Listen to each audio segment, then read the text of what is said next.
Good evening, everyone. Welcome to tonight's informational session, and we thank our guests for being with us.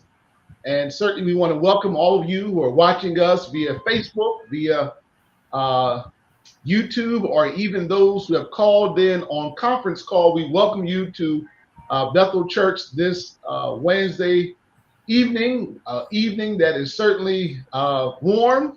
And nonetheless, we are grateful that you're able to tune in with us to share. As always, we were certainly have been on the ground, and just to kind of give some context in terms of what we're doing tonight. Many of you know who are watching us and who will watch in the days to come that Bethel Church has been certainly working extremely hard over the last two plus years to deal with what we call this COVID-19 pandemic. We have, over the course of 2.5+ years almost, have offered tests, have offered masks in the onset of this pandemic. We've offered several vaccination clinic opportunities here at the church, whether it be for those who were the children or the seniors. We've offered a number of opportunities for persons to come here at the church and be vaccinated. We've also given out, as I mentioned a little while ago, free tests. And so we've been on the ground. So this opportunity, once again, presented itself for us to be able to be, again, helpful and useful to our community here on the west side of Stanford. In fact, the whole city of Stanford. And so we want to certainly welcome our guests. But before we do, I want to offer a word of prayer as we normally do each and every time we log on together. Also in our prayer this evening, want to pray for the staff and those persons who are on the front lines who are dealing with all the things that comes with COVID. And I'm sure, especially on the beginning, certainly during the very part of the pandemic where it's stressful for everyone. And I think it's still stressful. Let me not diminish at all the role that they played now, but in the very beginning, it was indeed something. It was very challenging for the nursing field, also for those who were just the families of nurses and doctors. And so we did at Bethel Nurses, just to give you all an idea how much we really appreciate all the work that the healthcare industry does.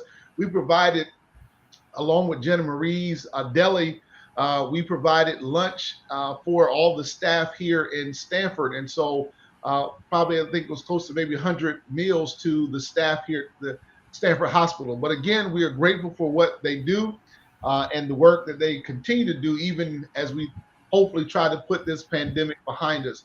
So at this time, I want you to just bow for those who are watching this in the word of prayer as we open up this informational session. Let us pray. God, we thank you for this opportunity. We pray again for your blessing upon those who have gathered.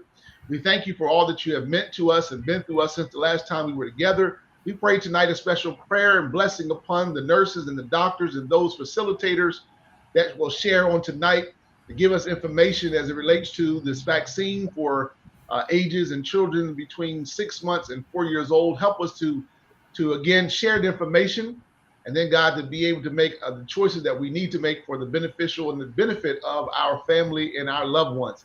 Bless us all. Thank you for those who are watching and listening. Continue to use us all for your glory. In your name we do pray. Amen.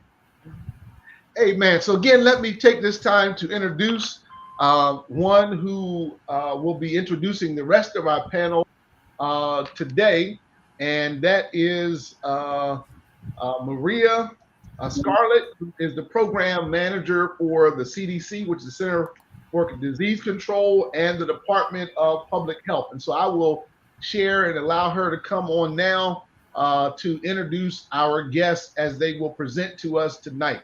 Maria? Hi, thank you so much for having us on.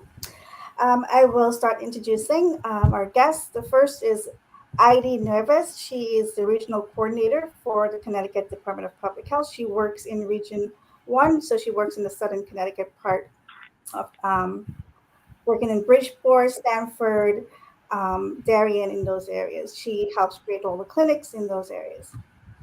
Next is Nicole Patrice. She is an account manager for Griffin Hospital. We have Jill Zabet. She's a nurse practitioner for Griffin Hospital. And we also have Rachel Franklin. She's the project manager for Griffin Hospital. Wonderful. So again, we welcome all of our guests, and we really are just going to get right to the discussion at hand tonight as it relates to what we're trying to achieve and what information I'm sure, again, whether they be parents or guardians, would need to know as it relates to this vaccine for this age group. And so, Maria, I'll pretty much allow you to select anyone that you would like to begin the discussion. Talk a little bit about maybe some the history of what we've seen thus far since you began the rollout on this vaccination, and see kind of the numbers and if there have been any concerns, and really just kind of walk us through the process, the stages of this vaccine, how many doses does one need, and to what degree should we look for our side effects. That would be helpful for us. Okay, so I'll have speak first, and she'll introduce the program to you and what we do, and tell you a little bit more about the clinics, and then we will move on to Jill Perfect. to talk more about the vaccine. Perfect. Good afternoon, everyone. My name is Heidi Nieves, and it's a pleasure to be here with you this afternoon. The DPH Griffin Van Mobile Vaccine Team began last year, I want to say mid April. Griffin has partnered with Connecticut DPH to provide mobile vaccines to our most vulnerable population. And in this program, it's not just about just a vaccine, it's about getting it to the communities where there's the most hesitancy and getting it to where they are. I think we saw at the beginning when the vaccine was available, it was where do you put it? All the FQHCs were servicing hospitals, but the biggest problem was bringing it into the neighborhoods. And in this partnership, they started with 35 vans across the state, going everywhere to barbershops, to grocery stores, parking lots, um, churches, and initially during the first round, I started with the first concept back last year. And the program has developed to as such where Griffin has become an amazing partner with DPH providing the vaccines and just the first dose, second dose. And then we saw when we had that spike in December, the effectiveness of having the mobile vaccine program here in the state of Connecticut. And I would have to say that Connecticut across the country has been a leading example of how getting the vaccine to the community, getting it to where we are, expressing the need and educating along the way. So, one of the things, being the regional coordinator in the Fairfield County region, when we look at and the major cities, Stamford, Norwalk, and Bridgeport, there was hesitancy. We're partnering with Griffin, having nurses available right in the community, assisting also with working with local health directors. Those partnerships were extremely important to this program, and still are. I mean, right now, I think I can say that working with Griffin and DPH, we've vaccinated in homeless shelters, transitional housing, you know, all the there's a list that we can inundate, but the success of this program has been that the community in itself, community leaders, churches like your church itself has held, informational sessions, open its doors to allow Griffin and DPH to come into your neighborhood and address this issue and ensure that there's vaccine safety and they're secured. I think that the success of this also comes from the governor's office. When the vaccine was available, this program, and it was launched, it was a really strong backing from both the community, local leaders, church leaders, in a call to how do we get our neighborhoods and our constituents and our residents vaccinated. And that call to action was heard, and Griffin did a part of this. And as we roll out to the pediatric and to the pediatric vaccine, it was the same thing. As you see, boosters are available, all the doses are available. And I think right now, part of our program is to ensure that infant toddlers are part of every single clinic that is done in our region. And right now we're working with daycares, and most of the regional coordinators are ensuring that as we do these clinics, with the support, there's the availability to have both a pediatric, which go from infant to 12 to 11 years old. We have that available for those who just show up. And we have the DPH website where you can go anywhere in Connecticut, find one of our clinics. If you happen to miss your appointment, but you happen to be in Norwalk doing something else, you can look it up, find a clinic in Norwalk. I mean, they have the laptops available, they look you up. Um, and you can have access to making sure you have the right doses, you have right information. There's, I want to say at the toddler pediatric clinics, they have toys and different things available to ensure that families feel safe and secure. And any information or questions that they have is available. I want to say that I thank you for having this before we host the clinic down with you in Stanford, because ensuring that all questions can be answered, partnering with churches and community organizations is the essential part of the success of the mobile vaccine program. So I'm going to turn it over unless you have any questions for me. But know that I am here for any questions that you may have. You can reach me at id.nieves@ct.gov. And my cell phone number is 860-969-7889. Thank you. And I will Wonderful. also put that in the chat. Wonderful. I would also add, for those who are watching us, or maybe again, who will watch us in once the broadcast is ended. That's the great thing about Facebook Live and YouTube. It's always going to be on instant replay. If there are any questions or anything that persons that are viewing us may have, just like we would normally do in Bible study, you can put your question in the comment section and we'll display it, and we will try to answer it the best that we can, so that way you and we are well informed as relates to this initiative. So again, we thank you for what you've done thus far. Perfect. Thank you. So I think I'm going to turn it over to Jill, so Okay. Jill can explain the vaccine component to it, because I am not a medical professional.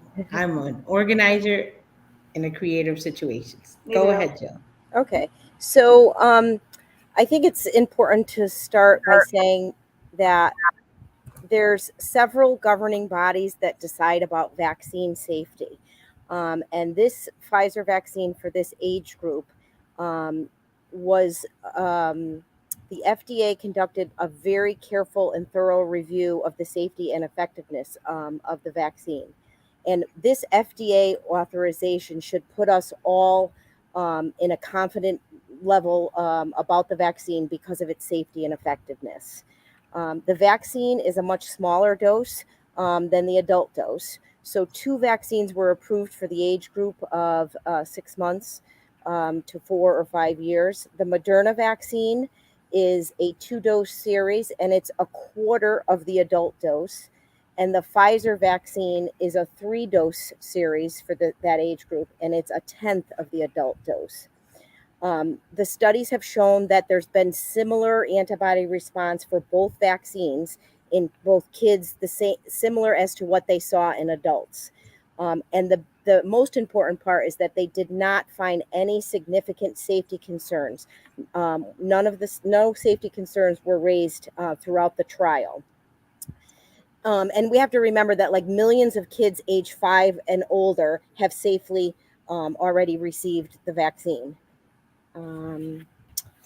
So, I mean, that's the basic thing for, in terms of what we're doing in immunizing that age group. I don't know if there's specific questions that parents might have about safety issues or data or anything more specific about the vaccine itself. So yes, so Jill, thank you for what you've shared thus far. I would add, or perhaps, I think I have twofold for me as the pastor, obviously, and I think I shared this with Maria, and then also having a 2-year-old. Mm-hmm. What are some of the side effects that infants, toddlers may experience with either vaccine, the Moderna or Pfizer? What are some things that parents need to be kind of on the lookout to determine maybe which one is best suited? Okay, so again, in the studies, they showed that safety was again the top priority. Both vaccines, the side effects that they found were just mild side effects of pain at the injection site and fatigue were the two major things. I'm also I also work in a pediatric office. I'm a nurse practitioner, and we've seen lots of kids in even in this age group that have been vaccinated already, and I don't have any parents reporting any symptoms at all. So I think kids do well with vaccines because they get a lot of vaccines, and I really haven't seen any issues. And like I said, the trials did not show anything worrisome. The only thing was pain at the injection site and fatigue were the major things. Were there any things around temperature spikes or? There was one in all of the studies that I read. There was one child who had a febrile seizure out of all the kids that were tested, and I have the exact numbers.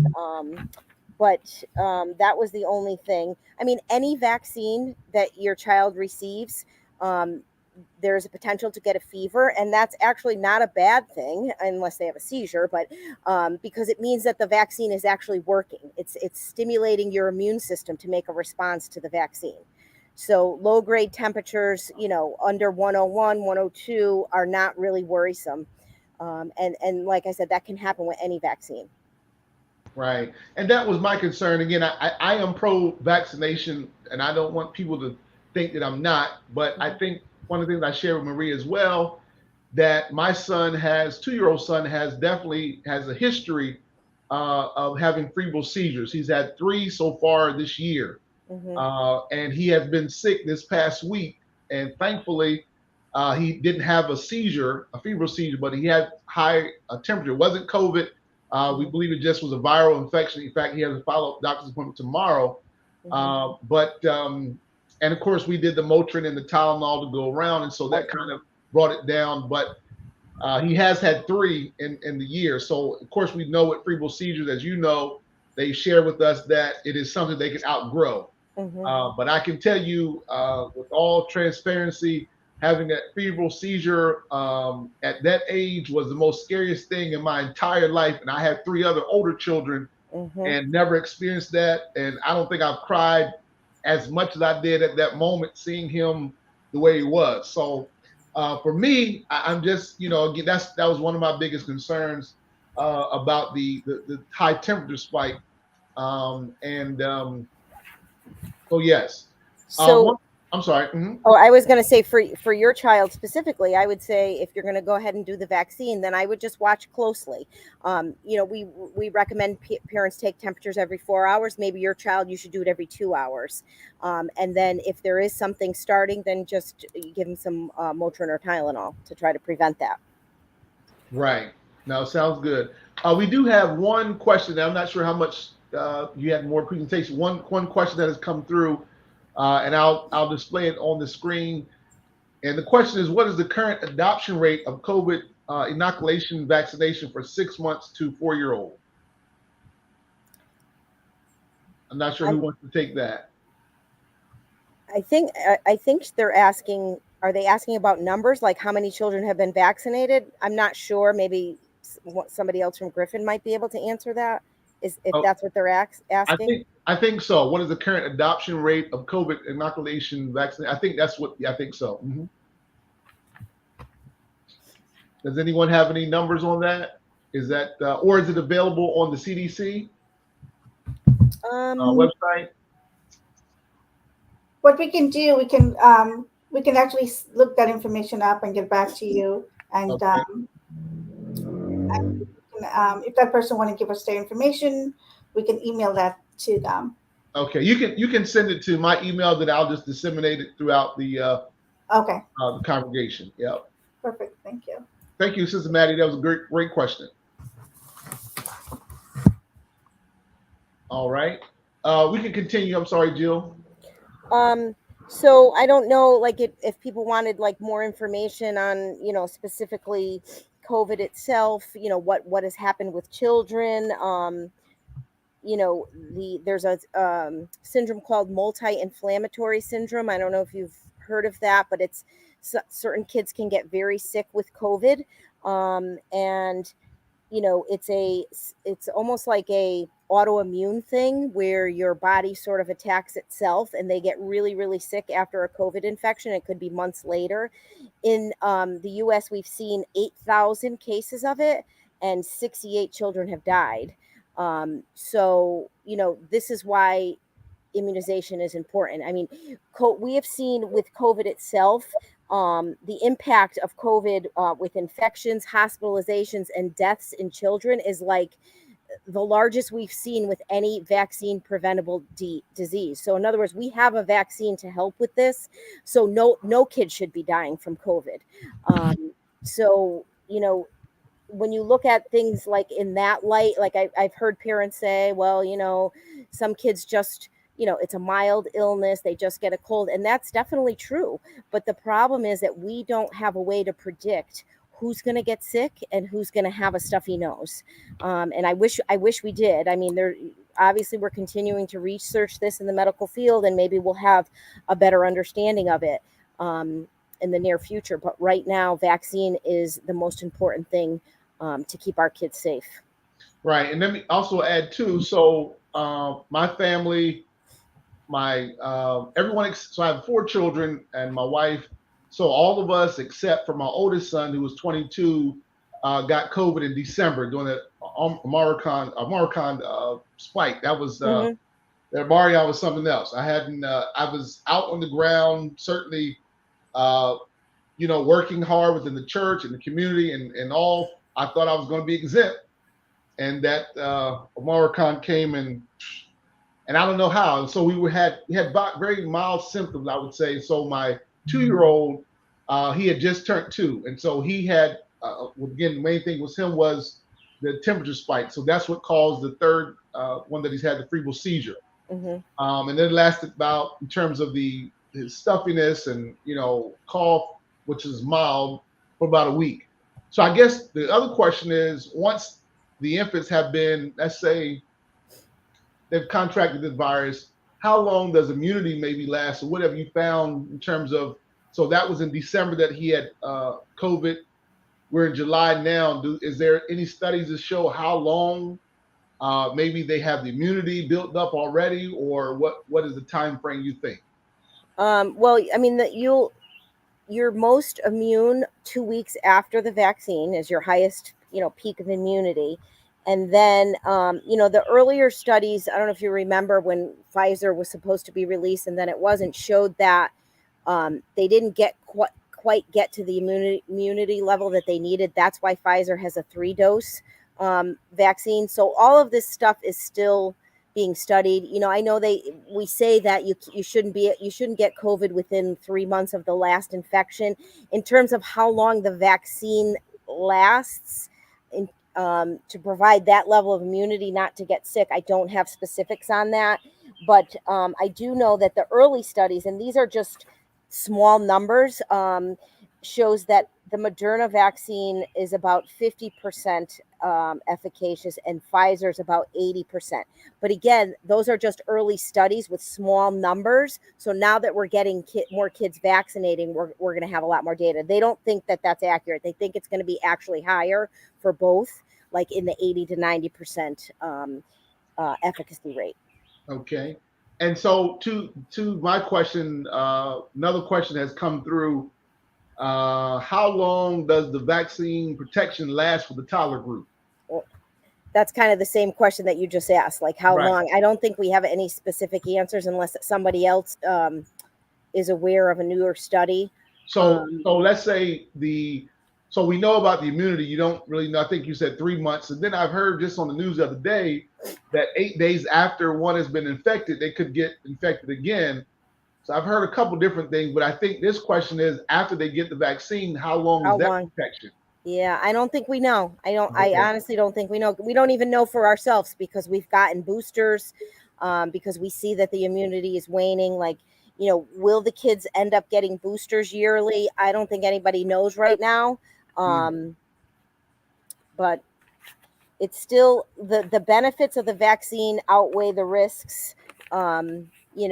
Definitely. greatly, and that's why this is vaccine is approved. It's recommended by the American Academy of Pediatrics. It's approved by the, obviously the CDC and the ACIP, which is the group that looks at every vaccination um, in the United States. And all of those three governing bodies did all of the research, and the vote actually was 20-0. Like, everybody was on board about letting this vaccine become available to this age group because they found that it was safe and effective.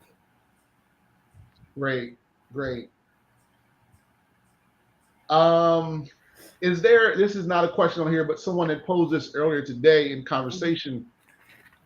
Is there something else in terms of a booster or something coming down the pipe in October that I think the FDA board is looking at releasing maybe a stronger doses to handle these other variances? Is that true, or have you heard anything about that? I have not, but I think we're all working on, the newest variant, the BA.5, which is, I mean, I saw the positivity rate is up over 10% or something like that today. So I think there's a lot of companies trying to make a vaccine, whether it's combined with the flu vaccine or just a yearly vaccine to deal with some of these variants, because the issue is the more that people don't get vaccinated, the more this COVID can change and mutate. And then we have strains that we have to come up with a new vaccine for. Sort of just like, the flu vaccine changes every year based on whatever strains were in the community the year before. So I think it's just continues to be a work in progress to try to cover the new strains, Right. which is not, what a lot of people want to hear. We want to kind of have a vaccine and be done with it, but it's not that easy, I guess. Now, Omicron really proved that to us Hmm. for sure. And I still think, and I don't want to dominate obviously the discussion, and of course those who are watching us may have questions later on. But for me, I really think it was something in the air. I went to the grocery store, and I always still wear my mask even to this day. And something, I mean, I contracted some way, and back in again in end of December. And again, it wasn't anything where I was in close proximity to anyone. So something I believe in the air, which again, unlike the others, we've heard that it was just, a number of different things. So I would say with reference to toddlers, what is the best outside of them being vaccinated? Once they're vaccinated, would you still recommend that they have their masks on for those age groups that can? Again, I think still good hygiene of washing your hands, and so can you speak a little bit about that? Even from I mean, infants not quite with the mask, but as we get to that 3-4 year old, what would you say to parents that have toddlers? Right. So it's difficult because the two and under are not expected or probably won't wear a mask. So that's why some parents were, really excited that the vaccine finally became available, because they felt like they couldn't protect their kids. So I would say, yes, if they're older, masking in indoor places, of course, good hand washing. Looking at options for outside activity is always better than indoor activity. Um, we do have to get back to some sort of normalcy too. So, because the kids need to be with each other in school. They need to see our faces. It's sad. So I think we have to try to make it as normal as possible for them. They need their routine. They need to see their friends. They need to be in school. Um, and then just try to make it as safe as possible for them. Yeah, perfect. Sounds good. Definitely. I think that's great sound advice. Um, any other questions for those who are watching? Any question that you might have? Facebook viewers, YouTube viewers, any questions at all? I would ask another question in reference to outdoors. Mhm. Would you still suggest, even as adults, I mean, wearing your mask outdoors, is it necessary? Is it something that, especially now that it's getting hot, a lot of things are taking place outside? I know here in Stanford, one of the big things that are happening, and maybe Bridgeport as well, we have what they call Live at 5. And so it will attract a number of people outside gathering for a concert. What would be some advice that you would share with adults as well as children in terms of outdoor activities? How would you say we need to be careful, or we could, what would you say? I mean, I think, I hate to like make an answer for everybody, but personally, if I'm at an outdoor activity, I'm vaccinated, I'm boosted, I'm not going to wear a mask outside. If you're in a very crowded area with lots of people, you're not vaccinated, boosted, your kid is not, for some reason is not vaccinated, then I say you have to be more careful and wear the mask. But I think outside activity is pretty safe now. Okay.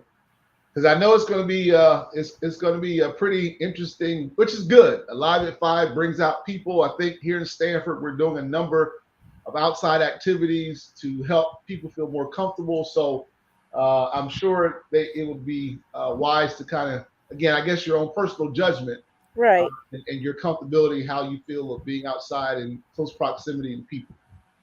Yeah. And if you have any underlying health, conditions, then obviously you should probably wear your mask if you're in a close space with a lot of people, even if it is outdoors. Right. And I know we just started outdoor basketball, so that's Yes. also a thing that I think I didn't see many, including myself, didn't have a mask on Tuesday night, but we were outside, and I usually, even as a coach, I have the sanitizer right by the scoreboard table, so when they're checking in or coming back out, I said, listen, get a couple spurts there, wash your hands, and fist bumps versus high fives or handshake. So that's what I've been telling my players. All good ideas. Yeah. Yep. All right. Any questions? And I think someone had a question. How many doses? But I think we've already answered that. But they must have came on late. So I think you mentioned Pfizer has 2, and then Moderna has 3. Was that? No, Moderna, the opposite. Moderna is a 2-dose series, and Pfizer is 3. Okay. Okay. And what is the time frame? Is it 30 So, days or? so the first dose for Pfizer, you can get the vaccine 3 to 8 weeks for the second dose, and then at least 8 weeks for the third dose. And then the Moderna is 4 to 8 weeks from first to second dose. 4 to 8 weeks, depending on your availability, or? Oh, no. I mean, we're available all the time. It's just that you can actually get it between 4 and 8 doses, 4 weeks and 8. Yeah. Gotcha. 4 to 8 weeks. So, and the other thing that we were having a challenge with, thank you for that answer. The other thing we were having a challenge with, and I don't know if this applies to toddlers as well, is that when we were given the adult doses, the second dose, people either did not show up, or the time lapse in terms of, I think it might have been 4 weeks, 4 to 6 weeks after their first dose, and then they kind of maybe it went into like the 8th or 9th week, and there were studies that said, you probably should have did it earlier. Some other study says, well, it's probably not going to be as effective. What would you say in reference to that part? I think we should go by what's recommended and try to keep it in that time frame of what we know. But when patients come like to the Griffin mobile clinics and they, are not in the correct time frame, we still encourage them to get vaccinated. There's still some benefit. We don't know exactly, how much less or whatever, but you should still get vaccinated, even if you don't fall within that time frame. Right. And so to dispel that myth, 1 is not enough. People say, oh, I had the first one and I don't need to get, no, you need to get however many doses that's required or that is mandated or that is suggested to have the efficacy to what that will be effective. Right. And because the immunity wanes over time. So if you got a vaccine 2 years ago or whatever it was, that's not covering you today, Right. No, for sure. For sure. Another question that someone posed earlier today was, what is the waiting period? Is it still 15 minutes? So let's say when we'll talk about this perhaps before we dismiss, but so we're going to do the vaccine on the 13th. So what is the waiting time that parents need to be prepared to wait after the first doses before they're able to go home or continue activity? Oh, so in the clinic, it's 15 minutes, Okay. unless there's some underlying allergy, history of anaphylaxis, then we hold the patient for 30 minutes. Okay. But we, like Iris said, we have toys and things for the kids to entertain them. So the 15 minutes goes by fast. And, we're pretty efficient at the clinics. So patients don't really wait long at all. We try to make it a nice experience for the kids. Perfect. All right. Any other questions? So I just want to add to the question. I know someone had asked how many pediatric vaccines. On average, we're seeing about the last week, which was we started this at the end of June. In the last 7 days, we've done 339 first pediatric doses with all the regional coordinators, and then some individuals are already on their second doses. So what we've seen for second doses is about 130 second doses. So on average, I would say we're vaccinating from the data reports I was able to pull really quickly, on average about 500 pediatric doses or plus a week since the toddler pediatric doses have started. I don't think it's not allowing me to give a more precise number by region right now, but over the holiday and the last week, so there is a need and parents are showing up to get their children vaccinated, which I think is a good average for pediatric. And then the adolescent doses are just about the same average as well. Now, is that something we can see? Is that on the CDC website, or is that the Connecticut website, or where can we I don't find think that? those numbers are available. I just pulled this from my scheduler in my weekly report pivot table, but I can ask DPH to see if we can get that information out to you, so you can maybe post it up so you can. Right. Can I For just your clarify members, something? yes, go ahead. Oh, I just want to clarify. I'm not sure if I said the Pfizer, the 3-dose series, the first one is the second one, I'm sorry, is between 3 and 8 weeks. And for Moderna, it's 4 to 8 weeks from the first dose. I might have said that wrong when I said it, but just wanted to clarify. Okay. So just like when the adults got it, it was 21 days for Pfizer and 28 days for Moderna for the second dose. Right. And so a part of that 500, it would be helpful. And again, I don't know how ready available this might be, but the breakdown in the ages to see if there's a number, like I said, if it's 500 total, how many of those have been under the age of 1 or under the age of 2? And I think that would help also parents making a decision. Because again, for me as a parent, I want to know as much information about those who've already experienced it, kind of put me at somewhat ease. And again, I think every child situation is different, but I think the more numbers we can see will be helpful. Okay, well, we'll have to get permission to share those numbers. So we will send an email out, and then I will get back in touch with you and let you know what they can put together for you, so you can share with your audience. Perfect. There was another question that came through. It's probably a question that is more along the adults, but I think it also could be here with reference to our age group as well. So one person said, I got boosted in November of last year with Johnson & Johnson. Can I get a different one?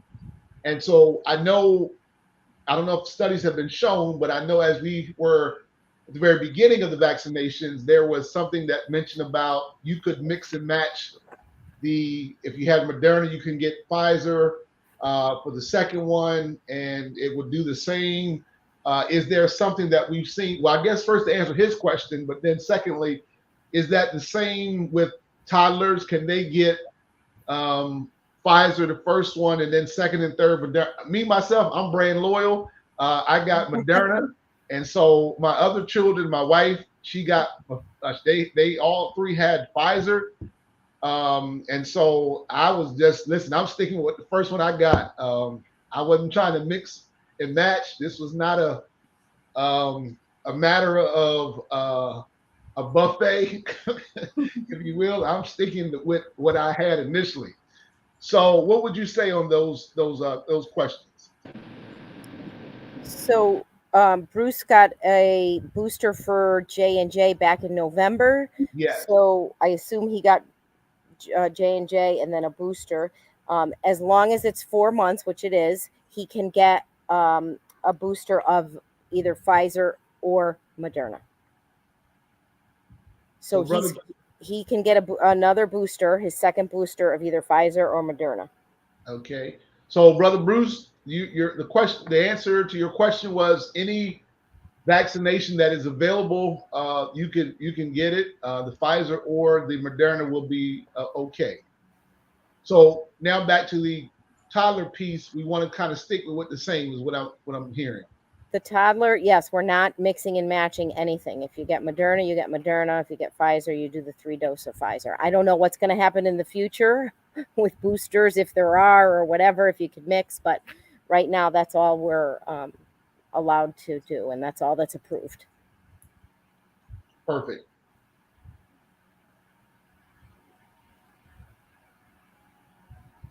Sounds good. Any other additional questions?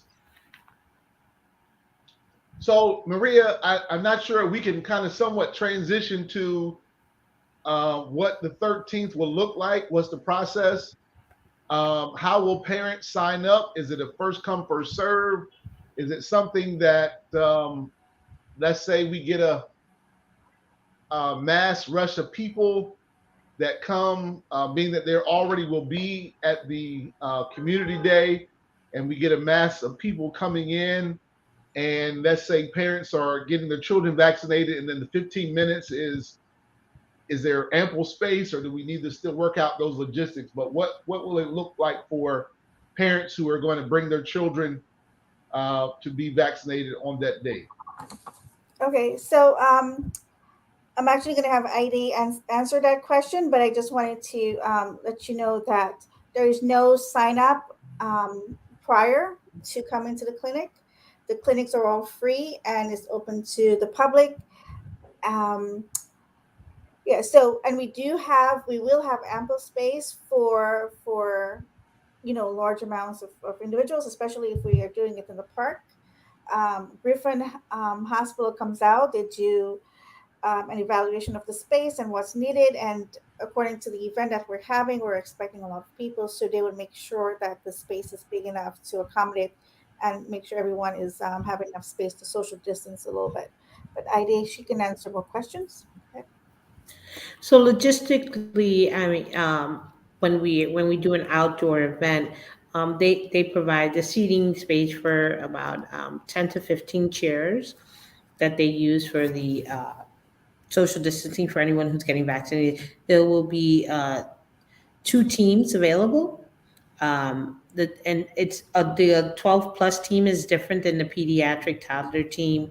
There are different teams for all 3 vaccines. So initially, it'll be a safer, where there's no confusion at the vaccine clinic. So adults will go with the 12 plus with the adults, and then the toddler pediatric, and then the pediatric 8. 5 to 11. So if anyone shows up and there's a line, Maria and I will probably be there to help assist with the triaging. I mean, we had an event this Saturday here in Bridgeport, and we had the big tent there. There was enough nurses, enough team available. There is a lead who also helps out with crowd control and line control, so no one will be turned away. I think what we've been seeing is that at events, it's not like it was in December where there were really long lines of individuals waiting to get vaccinated. So I will be there. Maria will be there to help assist with the line. And then if you have any volunteers who'd like to assist, I've done for the Juneteenth event. and other events that we have, I've done with community events, it's usually standing around the tent, talking to people, guiding them over, and then just assisting them with whatever they need. And Griffin does a magnificent job, I'm going to say, with the crowd and just getting people through the line. And I did it at Discovery Museum. They came out. We had a long line for the pediatric doses there one day, and just came out, gave out the form, so that way when they came into the chair, any questions, the nurses walked around the line to answer any pre-questions, and making sure that everybody knew there is enough vaccine available. And if there's a moment where there's going to be an inundated, and there may be another team in the area, Griffin will make sure that they triage to add another team if it's needed at the time. Within space and due reasonability, there are like backup plans to big events. And um, in Stanford, we have a lot of clinics going on. With DPH, so with local DPH. So there's always a clinic running somewhere in Stanford, either Cove Park or Hunt Park. I think you've seen them, and they do a really great job of triaging and like kind of sending people to other clinics and getting that information out there. So we'll have some support, and Maria and I will definitely be there. So no one is turned away. So if there aren't enough vaccines, Griffin has a team. They have an on-call coordinator for the weekend for any event. Call them. They need more vaccines. The lead nurse will make sure that they have everything that they need. I think that's the beauty of the Griffin. This has kind of become a well-oiled machine in a sense, where there have been hiccups, where there have been large, massive individuals and driven out. So Griffin is very action orientated on a backup plan. So, um, I mean, the bigger the crowd, I think. The more they anticipate on a backup plan for any necessity. So there's always that call to action by Griffin, and I'll be there. Like I said, Maria will be there, and our DPH coordinator usually lets us know who's on call on a Saturday or Sunday event for the weekend in the event that they need more assistance. And I just wanted to note that in regards to the clinics are free. They are a mobile vaccination clinic. We come out, we put up the huge tents, like Heidi mentioned. They are free to everyone. No insurance is needed. You just need to bring your identification, like driver's license, driver's ID.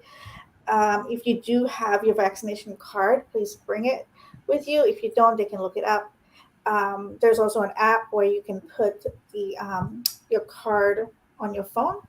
It goes on your phone in that little wallet app. So there's that option as well. Um, and I just want to run through this quickly. So we have the booster shots. Those are available for adults and children. And now we're vaccinating the infants. No appointment is needed. The times you can come in, whatever times that are posted for the clinic. So I believe ours is going to be from, we're setting up at 11, but it's from 12 to 5 p.m. And the vaccine are free, and they are eligible for everyone is eligible for it. And again, no insurance is needed. Thank you, Marie, for that statement, because I was going to ask that next. Will it be for persons outside of the toddler age, or that 6 month to 4 month or 4-year-old, just in case people are on site that would like to receive the booster, or perhaps the first time being vaccinated? Yes, we'll have all the shots, and again, we accommodate everyone. Even if someone is not dressed appropriately, I've seen Griffin make it work where they can go somewhere in the back and pull down their sleeves and give them their shot.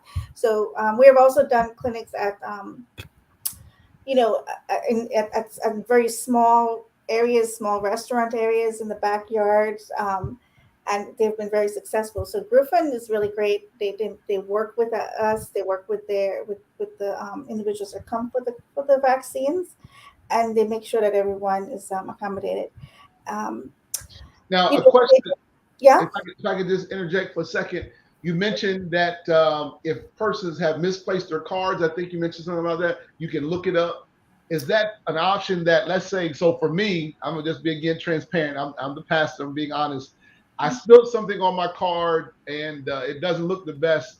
Is there an opportunity to get another card? And I have both my shots and boosted. Is that an opportunity? Because I know I can't be the only one. that has spilled something on it or doesn't look the best shape. I think Uh, at this point you should probably get it on your phone. Get it on get it digital. yeah. I I Because am going to say, Pastor, that I've lost my vaccine card quite a few times, and because I've been true to Griffin and Moderna, I've been able to go to Griffin, and they've been able to fill out my card all over again. Okay. But what they'll do is, if you got in your first shot or your second shot with Griffin, they'll have that in the database. But I'll make sure when I see you, I'll give you one of those card covers that DPH has to carry your vaccine card, and those are one Yeah. of the things that we have available for. That yeah, sounds good. And Our I community. myself, again, I don't recall if it was Griffin or not, but I was certainly vaccinated. Actually, all of my vaccinations have been at the church or at the Yearwood Center, which is a community center down the street, when we were doing it in partnership with them as well. So I'm gonna try to look again. I misplaced it, but then I spilled something on it. So I just, I took a picture of it with my camera, but it's a lot of places are asking you to present it either digitally or hard copy. So I look forward to the 13th. definitely. Mhm. Definitely. Okay. All right. Is there any other questions? We have certainly had a good time tonight sharing. It is 7:26, and we want to honor the time of our guests and honor the time of those who are watching. And we thank you for your patience. We thank you for your questions that were posed. And I'm certain that while we may not have had the numbers that were actually watching live right now while we're presenting this, I'm certain that after this broadcast concludes, we all can share it and it'll get, I'm sure, many more views in the days to come. So, lastly, before we conclude, I want to give out 3 dates first of all, the date that we're looking to do this vaccination clinic will be in conjunction with our sixth annual community day, which will be held on August the 13th. The second Saturday will be held at the Hatchville Park here in Stamford. And again, we give out on that day 500 plus book bags. It is the day that we do face painting, we do food, we give out school supplies that are included into the book bags. And it's just a wonderful day of fun and again, fellowship. And so we will do that in addition to bringing on the vaccines. I think we're also doing, Maria, if I'm correct, blood pressure checks Yes. will also be available that day as well, provided by Griffin Hospital. And so please put that on the calendar. We will probably have an updated flyer before Friday to disseminate to all of you.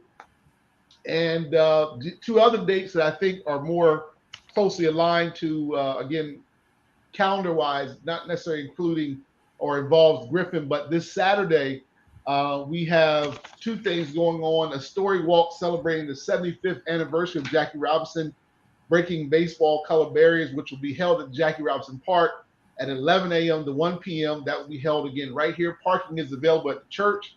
So if you're in the area, you can certainly go over, and it is a outdoor tour of various sites and things that have happened in the life of Jackie Robinson. Also on that day, we're hosting a community forum, a community meeting, if you will, on education achievement. 3 invited guests are on schedule to be here on Saturday at the church from the hours of 12 p.m. to 1:30. We will have the Stanford Public Schools and the superintendent, Dr. Tamu Laseri, will be here. We will also have Achievement for Black Alliance will be here. And then thirdly, we will have the Stanford Cares mentoring program will also make a presentation. Light lunch will be provided. Masks are required. And that's the other thing, Jill, you might appreciate this. Even when we come together for worship on Sunday and in person, we still require people to wear a mask in the building. And we also take temperature checks. So people coming in, they do temperature checks. And then we try to still social distance ourselves by sitting every other pew and not every pew. So our sanctuary seats about 450 persons. And so we try to make sure we're spread out as best as we can. Okay. So that will take place this Saturday. And we want to invite and encourage all those who have children in the public schools, or if you don't have children, grandchildren, to avail yourself to the information that we will share on this Saturday. All right. And again, thank you so much. I will, Maria, any other last comment, or Jill, or Adi, anything that you might want to share? I No. just I just like to say that we look forward to collaborating to this really great back to school book bag event.